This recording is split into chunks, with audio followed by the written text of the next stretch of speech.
So a lot of people are responsible for getting me where I'm at today here as a chiropractor. And one of those men I want to talk to you about is Dr. Tucker. He was my physics professor in undergrad, and he had his work cut out for him getting me through physics.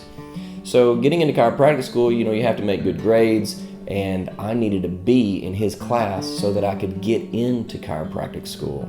Well, I was in class with a bunch of engineers and mathematics undergraduates, and I was on a bell curve in this course. So these guys were, as you can imagine, were ruining the curve for me as the pre-med student in the class. Well, I was putting in about 20 hours a week just studying for this course. 15 of those were tutoring, 3 hours a day, and I was putting in my own time.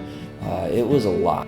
Well, he knew the amount of work that I was putting into that course. I was spending a lot of time in his office, asking him questions, and I needed a 85B to get a B in his course so that I could go on and get into chiropractic school.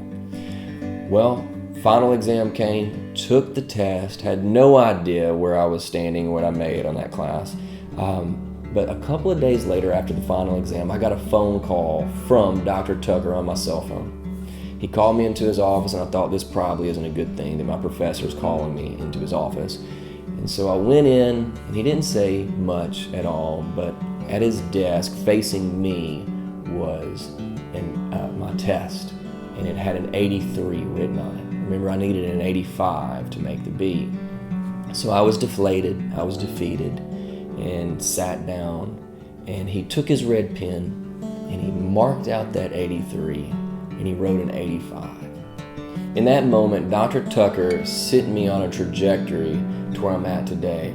And I'm not normally a crier, but I tell you what, that day I cried like a baby in his office. I want to say thank you to Dr. Tucker and to all those men and women who got me where I'm at today.